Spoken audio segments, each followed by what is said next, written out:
அண்ணன் விஜய் அவர்கள் பார்த்தீங்கன்னா, அன்னைக்கு வேலூர்ல வந்து கூட்டம் போட்டிருந்தாரு. அந்த கூட்டத்தில அண்ணன் ஸ்டார்ட் பண்ணும்போதே ஒரு கதையோட ஸ்டார்ட் பண்ணாரு. அதாவது ஒரு காளை அடக்குறாங்களாம். அது சுத்தி கூட்டமா இருக்காம். அந்த காளை வந்து ரொம்ப சேட்டை பண்ணுதாம். ரொம்ப முரட்டு காளையாம். அந்த காளை எத்தனையோ பேர் அடக்கி அடக்கி பார்த்தாங்களாம். அடக்கவே முடியலையாம். கடைசி அடக்க போனவங்கலாம் அடங்கி தான் போனானா.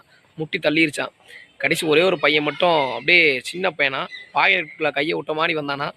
வந்துகிட்டு மாடைய மொறச்சு மொறச்சு பார்த்தானா, அதுவும் மொறச்சு மொறச்சு பார்த்தான். கடைசி பக்கத்தில வந்தோனே கையில இருந்த புல் எடுத்து வாயில குடுத்தானா, அப்படியே மாடு வந்து சாப்பிட்டுட்டு அப்படியே மெதுவா போயிருச்சான். அண்ணன் போய் அப்படியே கூட்டு போய் எங்க வயக்காட்டுல விட்டாப்லயாம்.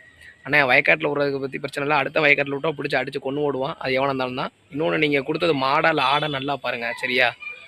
அண்ணே உங்களுக்கு உண்மையிலேயே தைரியம் இருந்தா, நீங்க காளை மாடு அடக்கலாம் வேண்டாம். அலங்காநல்லூர் ஜல்லிக்கட்டு காலத்துல மட்டும் நின்னுட்டு மட்டும் போங்க. அதுவே போதும். அதுவே உங்களுக்கு முதல்ல தைரியம் இருக்கா? அதுக்கே தைரியம் கிடையாது. சும்மா வந்து அந்த கதை, இந்த கதை சொல்லிட்டு இருக்கீங்கண்ணே. அதாவது இவர் சொல்ற கதை எப்படி இருக்குன்னா, நம்ம வீட்டுக்குள்ளேயே காட்டுக்குள்ளேயே இங்க பாம்பு வரும். நல்ல பாம்பு. நல்ல பாம்பு வரும்போது அது பாலை குடுத்தா வந்து பாம்பு கொத்தாம போயிருமா. அடிச்சாலும் பாம்பு அடிச்சுருவாங்க. அடிச்சாலும் பாம்பு வந்து ஒண்ணுமே செய்யாதாம். பாலை மட்டும் குடிச்சிட்டு போயிருமா. அப்படி கதை தான் அண்ணன் விஜய் அவர்கள் சொல்றாங்க. இத நினைச்சா நகைச்சுவையா தான் இருக்கு.